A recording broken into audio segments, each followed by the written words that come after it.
السلام علیکم، ارسلان اکیڈمی میں خوش آمدید اسٹوڈنٹ۔ آج میں حاضر ہوں آپ سب کے لیے ایم اے اردو اور اس کا اردو گرامر کے لحاظ سے بہت ہی اہم پورشن کہ تشبیہ کیا ہے اور تشبیہ کی کتنی اقسام ہیں، جیسے کہ مشبہ، مشبہ بہ، وجہ شبہ، غرض تشبیہ اور حرف تشبیہ۔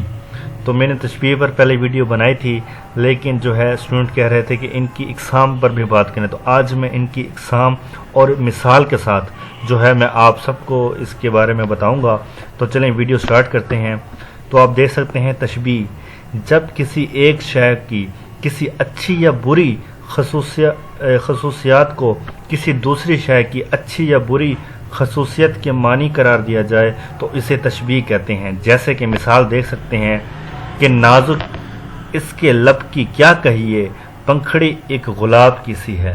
یہاں پر آپ دیکھ سکتے ہیں کہ یعنی کہ جو لب ہیں ان کو گلاب کے ساتھ کیا دی جا رہی ہے، تشبیہ دی جا رہی ہے ان کی خصوصیت معنی کے لحاظ سے۔ تو یہ ہمارے پاس کیا ہے، ہمارے پاس تشبیہ ہے۔ اب ہم بات کرتے ہیں، میں یہاں پہ دیکھیں اس شعر میں محبوب کے ہونٹوں کو گلاب کی پنکھڑی سے تشبیہ دی جا رہی ہے۔ اب بات کرتے ہیں تشبیہ کے ارکان کی، جو کہ 5 ہیں۔ پہلا ہے ہمارے پاس مشبہ۔ مشبہ کیا ہے؟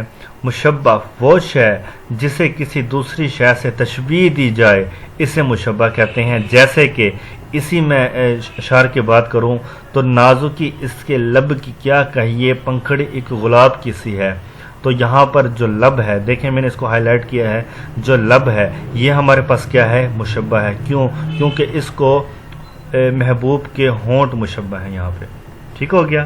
اب بات کرتے ہیں مشبہ بے کی۔ یہ دونوں ساتھ جڑی ہوئی چیزیں ہیں، مزید آپ کو آگے سمجھ آئے گی کہ مشبہ بے، مشبہ بے وہ شے جس کے ساتھ تشبیہ دی جائے مشبہ بے کہلاتی ہے۔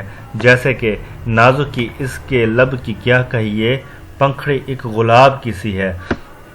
یہ وہاں پہ مشبہ لب تھا، یہاں پر گلاب، یعنی کہ ہونٹوں کو جو ہے وہ گلاب کے ساتھ تشبیہ دی جا رہی ہے، تو اس لیے جو گلاب ہے وہ ہمارے پاس کیا ہے، مشبہ بے ہے۔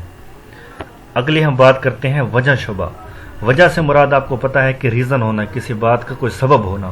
تو وجہ شبہ وہ مشترک صفت جو مشبہ اور مشبہ بے میں پائی جائے اسے وجہ شبہ کہتے ہیں۔ جیسے دیکھیں کہ نازکی اس کے لب کی کیا کہیے، پنکھڑی ایک گلاب کی سی ہے، اس کے اندر جو وجہ ہے وہ ہے نزاکت۔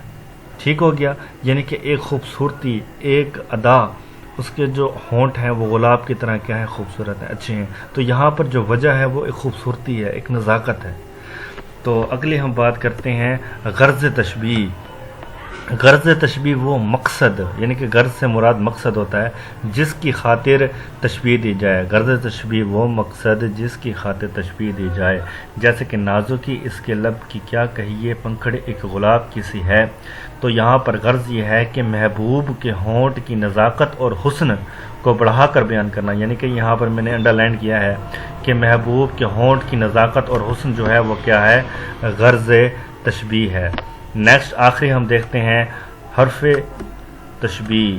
حرف تشبیہ وہ حرف جسے تشبیہ دینے کے لیے استعمال کیا جائے، مثلا سا، ہی، طرح وغیرہ وغیرہ۔ نازکی اس کے لب کی کیا کہیے، پنکھڑی ایک گلاب کی سی ہے۔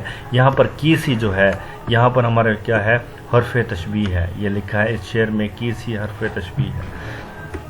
تو اسٹوڈنٹ امید ہے آپ سب کو یہ ویڈیو پسند آئی ہوگی۔